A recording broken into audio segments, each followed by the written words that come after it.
Personne ne peut lutter contre la technologie. Personne. Mon oncle, quand j'étais étudiant en France, je voulais lui faire plaisir et je lui ai envoyé un téléphone. Quand je suis revenu pendant les vacances, d'abord, il ne m'avait jamais appelé. Je lui ai donné un téléphone, il ne m'a jamais appelé. Donc, je viens pendant les vacances, je vais voir mon oncle et puis je dis, mais tonton, vous ne m'avez jamais appelé là, pourtant je vous ai donné un téléphone. Il dit, ah ouais, le truc que tu m'as envoyé là, il est posé là-bas. Il ne l'avait même pas déballé. J'ai voulu savoir pourquoi et il me dit, ben écoute, ce truc-là que tu mets dans... Moi, je vois les gens l'utiliser. Tu le mets dans la poche, ça sonne tout le temps, ça te dérange. Dès que tu sors, non, non, non, moi, je ne veux pas ça. Et tonton, aujourd'hui, il a 3 téléphones.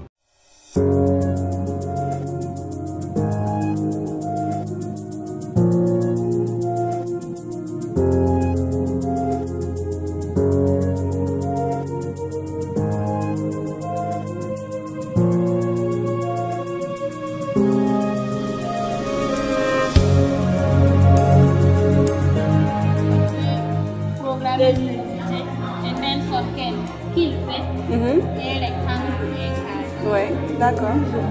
Ok.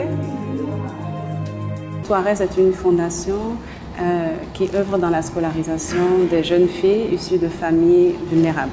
Donc, c'est une initiative d'un monsieur qui s'appelle Reinhard Borenflo qui a voulu mettre en place donc, une organisation à travers laquelle il pourrait contribuer à l'éducation, particulièrement l'éducation des jeunes filles qui n'ont pas les mêmes opportunités que lui, ses propres filles. Voilà, c'est un petit peu comme ça que lui, il explique sa motivation. Et donc, ayant vécu ici au Burkina quand il était jeune, il a voulu donc offrir les mêmes opportunités aux filles au Burkina. C'est parti de là. Depuis 2012, la fondation a été mise en place ici au Burkina. Et elle sélectionne, elle identifie des filles qui sont issues de familles en difficulté financière. Voilà. Notre mission principale, c'est vraiment d'amener les filles à devenir autonomes financièrement afin qu'elles puissent prendre les bonnes décisions concernant leur parcours.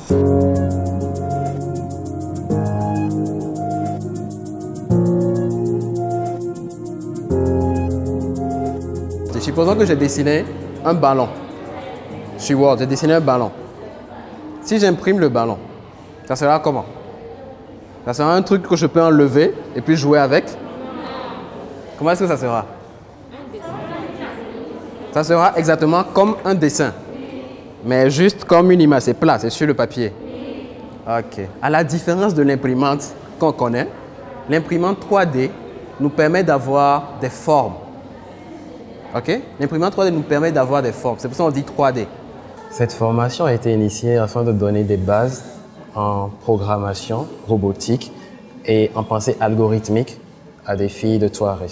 Le but pour elles, c'est d'abord avoir une pensée algorithmique. Quand on définit un projet à réaliser, il faut des étapes précises. Voilà.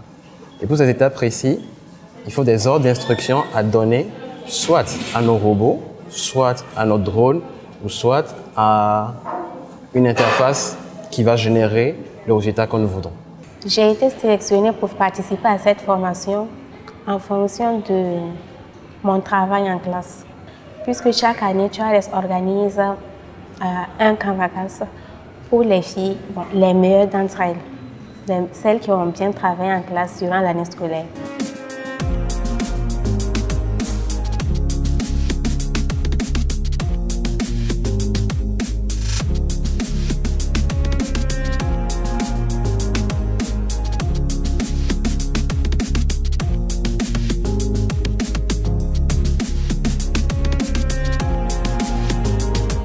Est-ce que les filles portent de l'engouement à ça?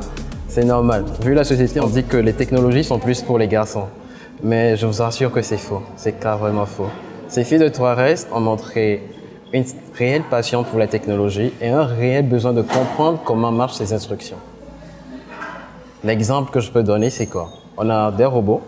On a un robot qui doit fonctionner. Au préalable, on avait fait des dessins, un carré sur une interface. Mais ces filles, elles ont eu l'idée de refaire le carré avec le robot. C'est-à-dire que l'instruction qu'elles ont eu à entrer pour que le graphique fasse un carré, elles ont voulu refaire ces mêmes instructions pour que le robot puisse refaire le carré. Et le projet qu'on va vous présenter à la fin sera un projet d'arrosage automatique. Elles ont elles-mêmes trouvé la solution. Elles ont même révéler le problème qu'il y a autour de cette solution et elles ont conçu. Voilà. Donc, pour ce qui est de l'engouement, elles ont démontré vraiment un réel besoin de comprendre et une passion pour ça.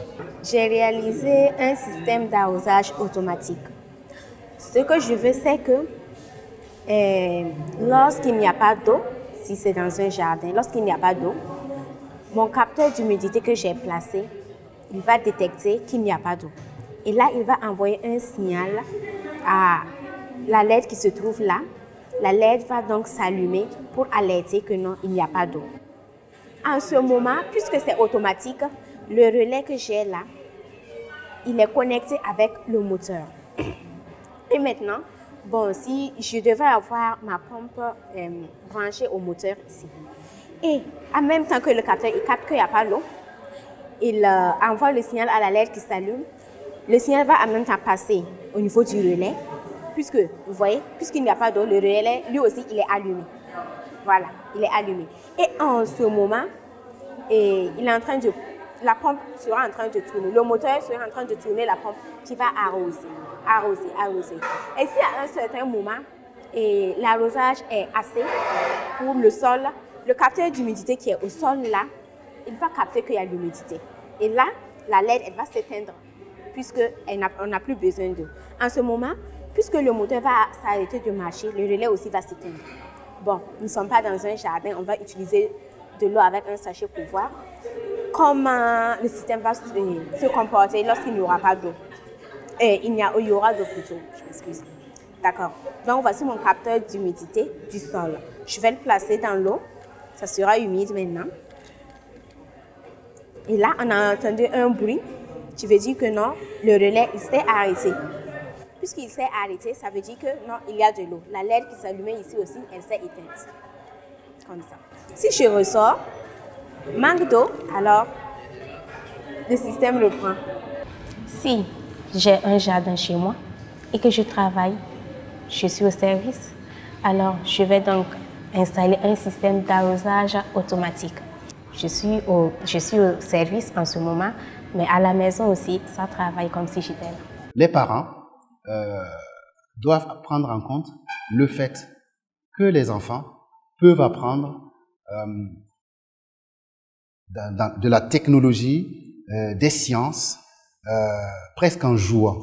Voilà, l'idée c'est ça. L'idée c'est qu'il y a des enfants qui sont allergiques aux mathématiques. Et la solution, c'est d'utiliser des objets ludiques, des outils ludiques pour leur apprendre la science sans qu'ils ne s'ennuient. C'est ce que nous faisons. Un enfant de 7 ans, pour lui apprendre certaines formules mathématiques ou de géométrie, on va utiliser un drone ou un robot. Il va apprendre la même chose très rapidement et en plus, il ne va jamais l'oublier parce qu'il aura des images dans la tête qui lui permettent de ne pas oublier ce qu'il a appris. C'est-à-dire que nous allons gommer le côté abstrait des mathématiques et des sciences en général et nous allons les rendre beaucoup plus vivants. Si elles ont pu nous donner des problèmes et imaginer des solutions, c'est que déjà, elles ont réfléchi à comment est-ce qu'elles peuvent utiliser ce qu'on les a appris pour relever des défis.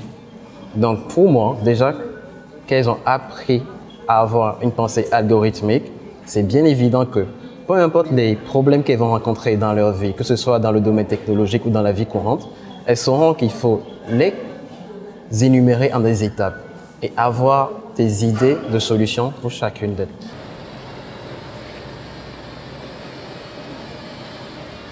Voilà, tu vois, ça suit l'avant du drone. Très bien.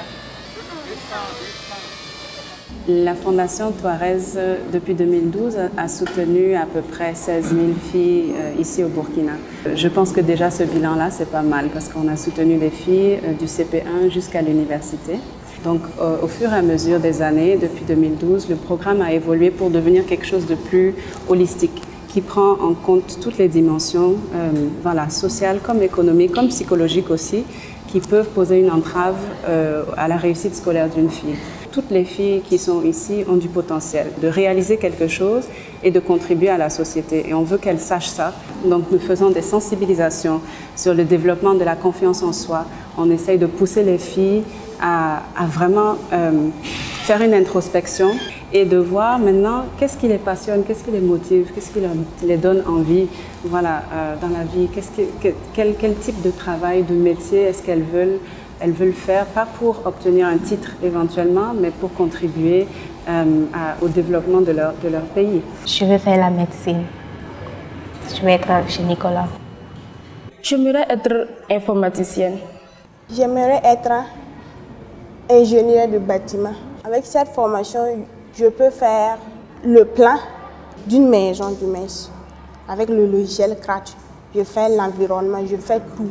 Je fais le plan de la maison. Oui, il y a un suivi qui est prévu en collaboration avec Toares pour voir après le bac. C'est surtout le suivi pour l'orientation.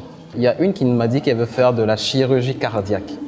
Et elle me demandait en quoi est-ce que la technologie va intervenir là-dedans.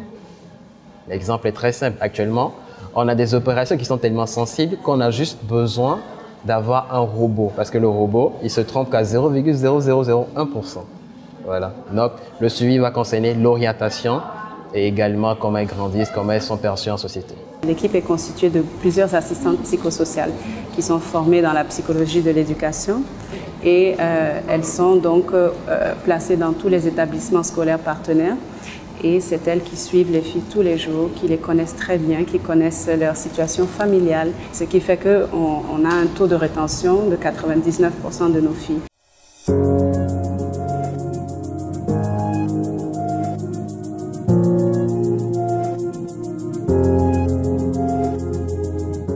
Grand merci à l'ONG Toares.